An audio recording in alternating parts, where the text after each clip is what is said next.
I never expected a routine House Oversight Committee hearing to feel like a political volcano, but that's exactly what it became the moment former IC Director Tom Homan took his seat at the witness table.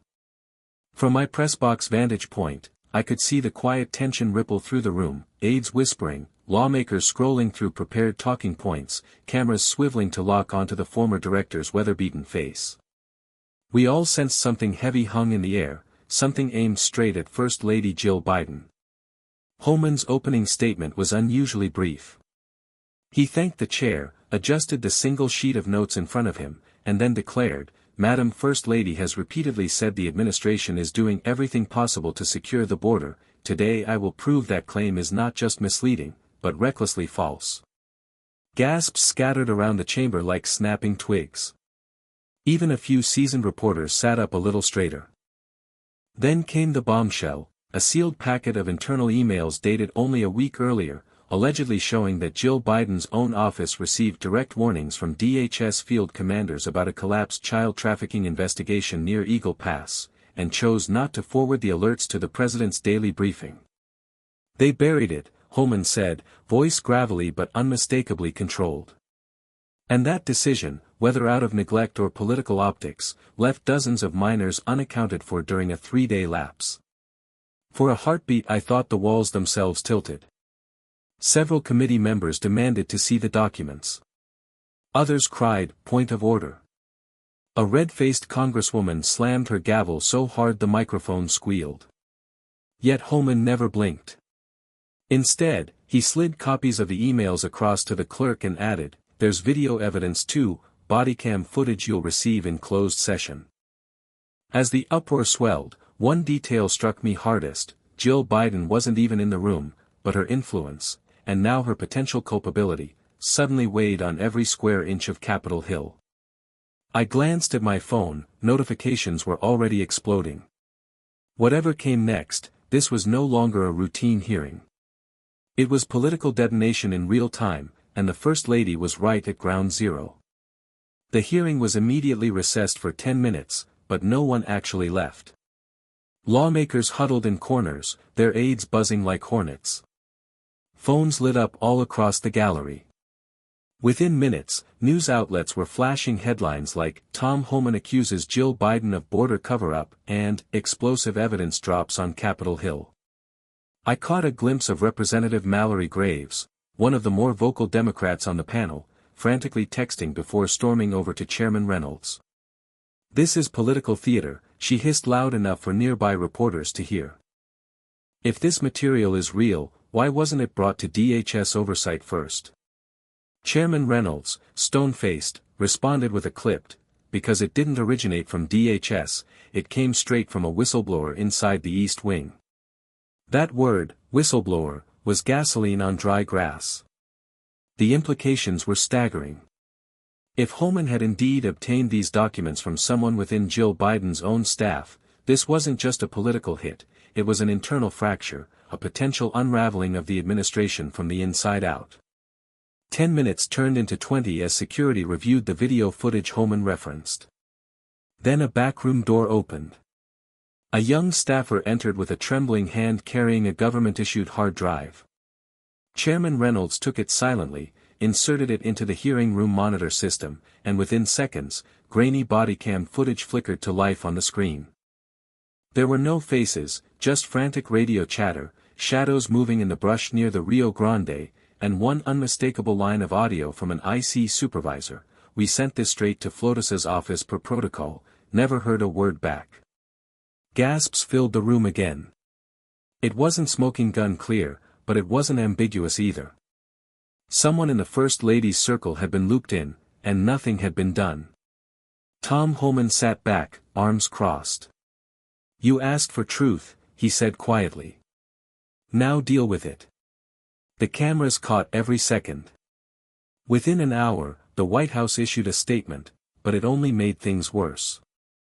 Standing at the press podium was Karine Jean-Pierre, her usual composure visibly strained. "Let me be clear," she began, scanning a room now packed with twice the usual press corps. "The First Lady is not, and has never been, responsible for the operational decisions of the Department of Homeland Security.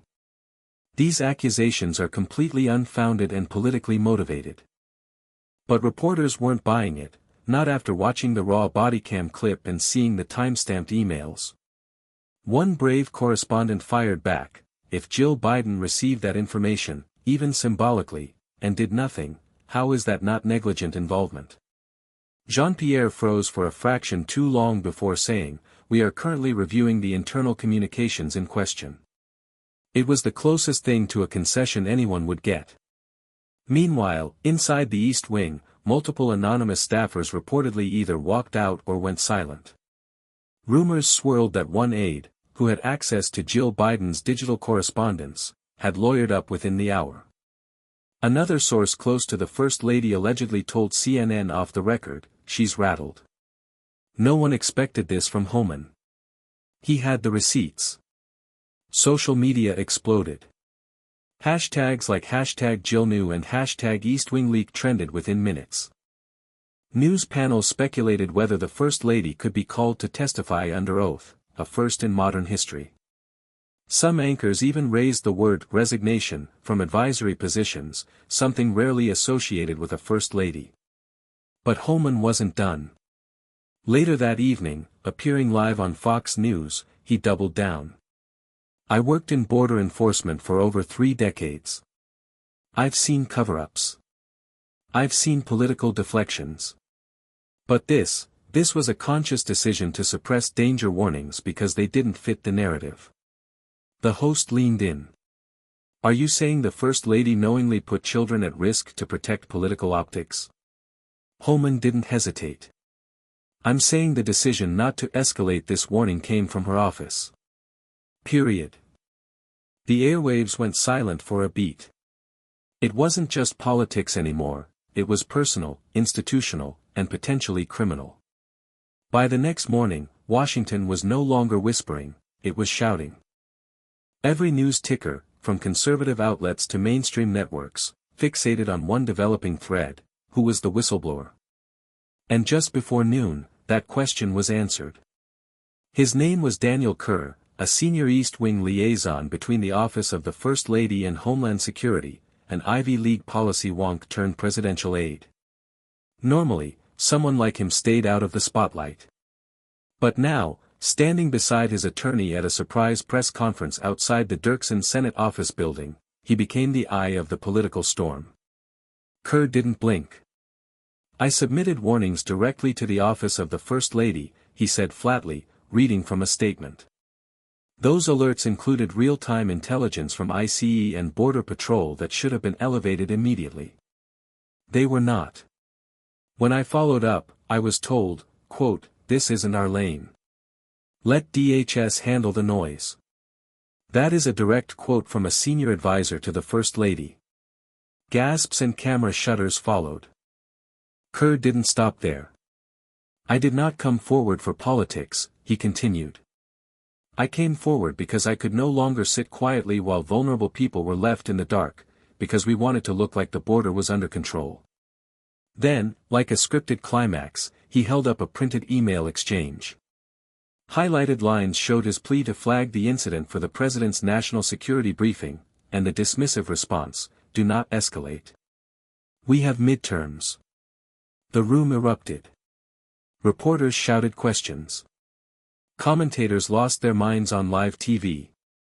A sitting First Lady's office had deprioritized a national security alert, allegedly, for political optics.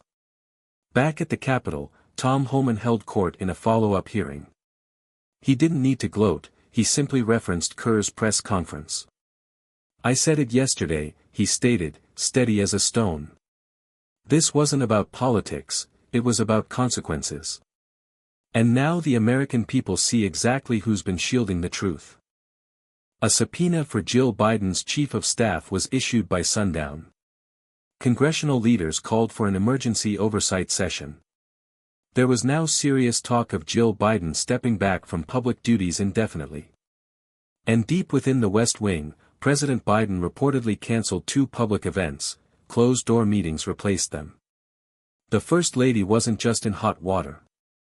She was on political life support. By day 3, Jill Biden's presence had all but vanished from public view.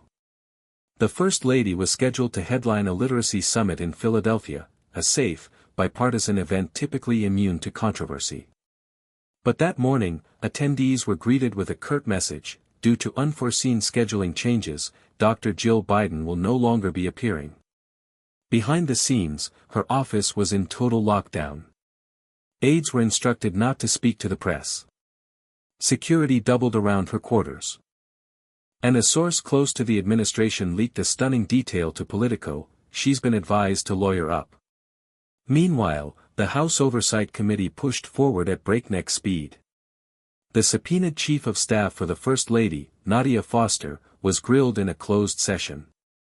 Though no cameras were allowed, leaks told the story. According to multiple congressional aides, Foster admitted the East Wing did receive Kerr's emails, and confirmed the internal "do not escalate" instruction. However, she claimed it came from a communications strategy group, not Jill Biden herself. The room reportedly went still. Representative Jordan leaned in, asking, "So you're saying political advisors within the First Lady's office made national security decisions, without her approval?" Foster responded, "That's my understanding. But I can't speak to what Dr. Biden was or wasn't told." That single sentence sent shockwaves through Washington. Jill Biden's defenders jumped on it as proof she had been kept in the dark. But critics, led by Homan and several hard-hitting committee members, countered that it was impossible such decisions occurred without her knowledge, especially in a high-level, closely managed East Wing team. That evening, Jill Biden issued her first and only official statement, released through a White House email, not spoken publicly: "I care deeply about every family affected by our border crisis, and any suggestion that I would ignore credible warnings is false. I support the full review of these claims and trust the process will reveal the truth." But it was too late for vague words. The public was hungry for accountability. Networks played bodycam footage on loop. Editorials called her silence deafening. Social media demanded an on-camera response.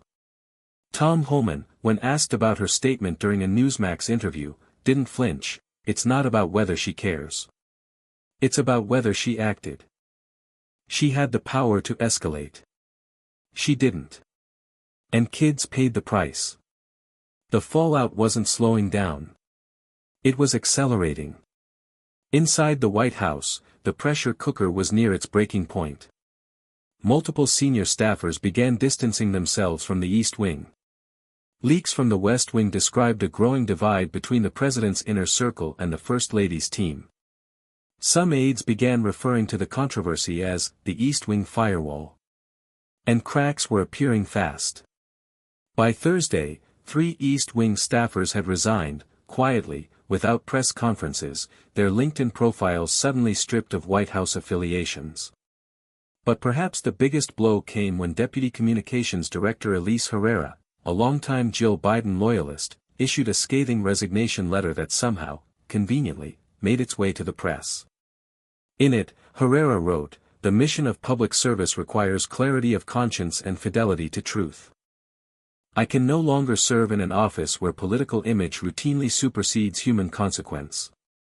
It was a brutal indictment. One that clearly rattled senior White House officials.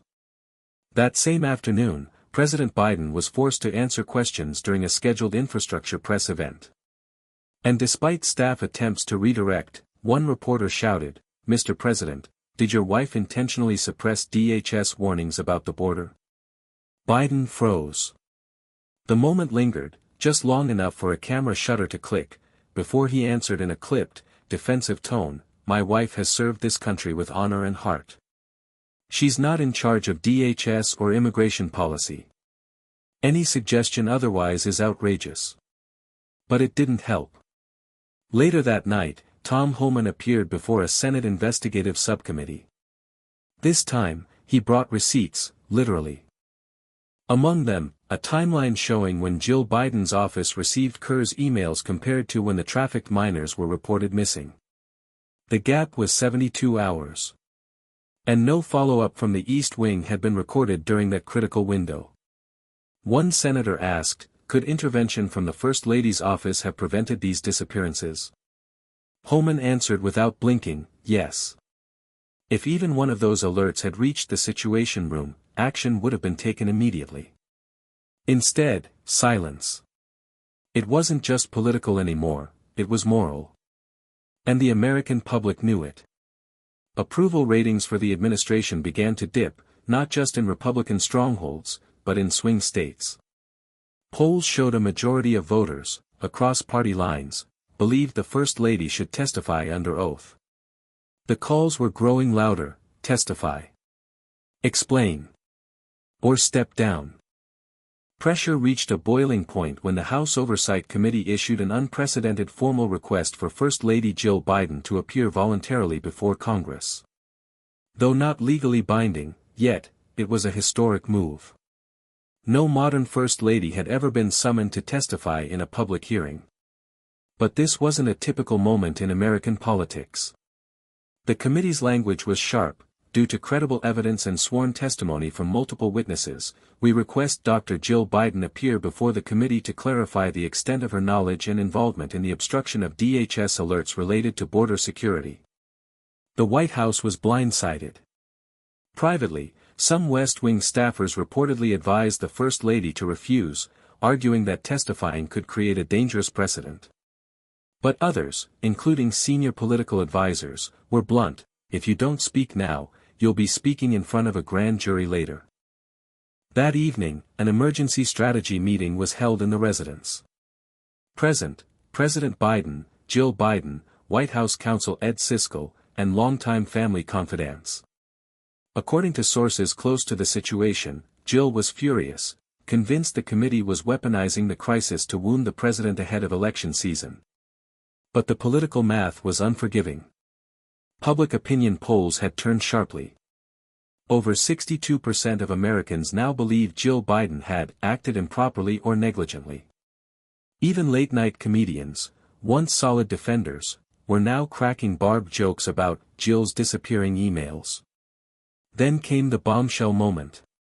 A confidential DOJ memo, leaked to the press, confirmed that federal investigators had opened a preliminary inquiry into whether the First Lady's office improperly withheld federal alerts that should have been escalated to national security channels. It wasn't a formal indictment, but it was a warning shot. Republicans rejoiced. Democrats panicked. Independents paid attention. Tom Homan, now the unlikely face of a growing movement, delivered a pointed statement outside the Capitol: this isn't about optics. It's about duty. When you're in the White House, silence in the face of danger isn't neutrality, it's complicity. The First Lady owes this country answers. The stage was set. Now the only question was, would Jill Biden show up, or go down fighting? On Monday morning, the White House released a simple, stunning statement: Dr. Jill Biden will appear before the House Oversight Committee next Thursday to address the allegations concerning recent border intelligence reports. She welcomes the opportunity to clarify the record. With that, the headlines exploded. It was official: Jill Biden would testify, publicly. Cable news suspended regular programming. Legal analysts scrambled to dissect every possible outcome.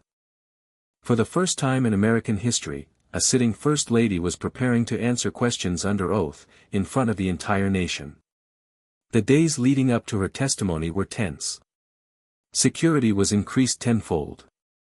Protesters, on both sides, began camping outside Capitol Hill. Some held signs reading "Honesty from the East Wing," while others shouted "Hands off Jill" and "This is politics, not justice." Behind closed doors, Jill Biden was undergoing rigorous preparation. Former DOJ advisors were brought in. A team of public image consultants reviewed her wardrobe, tone, and body language. Even President Biden reportedly cleared his schedule to sit in on one mock session. But Jill herself remained defiant. She believes she's being scapegoated, a White House aide whispered to CNN. But she also knows if she doesn't face this directly, it will follow her, and the president, for the rest of their lives. Then Thursday arrived. At precisely 9:01 a.m., Jill Biden walked into the hearing room, wearing a navy blue suit and no jewelry. The room fell completely silent. Even the most hardened critics admitted, it was a striking moment in American history. She sat down, adjusted the mic, and calmly delivered her opening statement. "I am here today not as the First Lady, but as an American who respects this institution and the need for accountability. I did not suppress any information. I did not receive any intelligence brief that I believed required presidential attention. And I certainly did not instruct my staff to downplay a matter as serious as child trafficking. If members of my team failed to act on credible alerts, that was not done with my knowledge, and I deeply regret that any lives may have been affected by their inaction." The chamber was dead still. Cameras rolled. Pens stopped moving. Then the questioning began. And Jill Biden would soon find herself navigating the toughest interrogation of her life, where every word, every breath, could tilt the fate of the White House itself. What followed was 3 hours of the most intense, dissected testimony in recent congressional memory. Jill Biden remained composed, mostly. But the questions were surgical, especially from Republicans on the panel. The most searing moment came when Representative Mark Duvall, a former prosecutor, leaned in and asked bluntly, "Dr. Biden, are you telling this committee under oath that you never saw Daniel Kerr's emails regarding the missing minors, at any point?" Jill took a long breath. "That is correct. I do not recall receiving those emails, and I've asked my staff to fully cooperate in locating any such correspondence." Duvall nodded, but didn't let up. "Is it your testimony that if someone in your office instructed staff to not escalate that information because of the midterms, they did so without your consent?" Jill's expression tightened. "If that instruction was given, it was never brought to me. And it does not reflect my values, or my standards of public service." The room stirred. Some committee members exchanged glances. A few aides scribbled notes furiously. It was a carefully measured response, but critics were already seizing on the language, "if, do not recall, never brought to me." Then came a new twist. Representative Colleen Hart, an independent from Arizona, dropped a surprise document, an internal East Wing calendar log. On the date the DHS alert was originally sent, Jill Biden had a 2-hour closed-door meeting with her communications director and security liaison. "Dr. Biden," Hart asked gently, "is it possible you were briefed verbally that day, and not by email?" For the first time, Jill looked visibly caught off guard. I suppose it's possible a wide range of topics were discussed, but I don't recall a specific warning about child trafficking or Eagle Pass. If I had known, I would have acted immediately." It was the closest she came to wavering. After her testimony concluded, Tom Homan released a brief but pointed statement, "With all due respect, you don't need to remember an email to know right from wrong." Children vanished while that office sat still. We need accountability, not selective memory. As Jill Biden exited the chamber to a hail of reporters and flashing cameras, the nation remained deeply divided. To her supporters, she showed grace under fire. To her critics, she was evasive, possibly negligent. But one thing was clear, the investigation was far from over. Federal prosecutors were now reviewing her testimony. And Washington smelled blood. 2 weeks after Jill Biden's historic testimony, Washington remained in a political tailspin. Despite her measured tone and polished delivery, her answers did little to calm the storm. The Oversight Committee released a preliminary summary that read more like a prosecutor's opening argument than a procedural wrap-up. While Dr. Biden denied intentional wrongdoing, substantial gaps in her knowledge of key events raised serious concerns about the chain of responsibility inside the East Wing. The testimony of Mr. Kerr and supporting documentation strongly suggest neglect at best, and deliberate suppression at worst. The summary ended with a stark recommendation: a full Justice Department inquiry into the First Lady's communications and staff conduct. The political fallout was swift. Multiple East Wing aides were subpoenaed. Internal communications, once classified, were now public record. And in a stunning escalation, Attorney General Merrick Garland confirmed that a special counsel had been appointed to assess whether criminal charges were warranted. For the White House, the timing couldn't have been worse. President Biden's approval ratings plummeted to their lowest point since taking office. Swing state polling showed growing concern over accountability and trust, especially among independents. Several top Democratic strategists quietly floated the once unthinkable: should Jill Biden voluntarily step away from public duties for the rest of the campaign? Then, on a gray Friday morning, Jill Biden re-emerged. Standing alone on the South Lawn, she delivered a short, handwritten statement to a wall of press: "This experience has shaken me. I never imagined my service would be cast in this light. Though I disagree with many of the conclusions drawn, I understand the weight of public trust. Effective today, I will step back from all public-facing roles for the remainder of my husband's presidency. I do this not as a concession of guilt, but as a gesture of responsibility." She turned, without answering questions, and disappeared into the White House. Tom Homan, watching from the Capitol steps, gave one final press comment: "This wasn't about taking down a first lady. It was about taking a stand for the truth. And if this sends a message to anyone in power, good. The border doesn't care about optics. It demands action." The country remained torn. Supporters praised Jill Biden's decision as dignified. Critics called it too little, too late. But regardless of political leanings, everyone agreed, this was a chapter America wouldn't soon forget. The First Lady had fallen, not with scandalous headlines or criminal conviction, but under the quiet, crushing weight of consequences ignored. And that silence was deafening.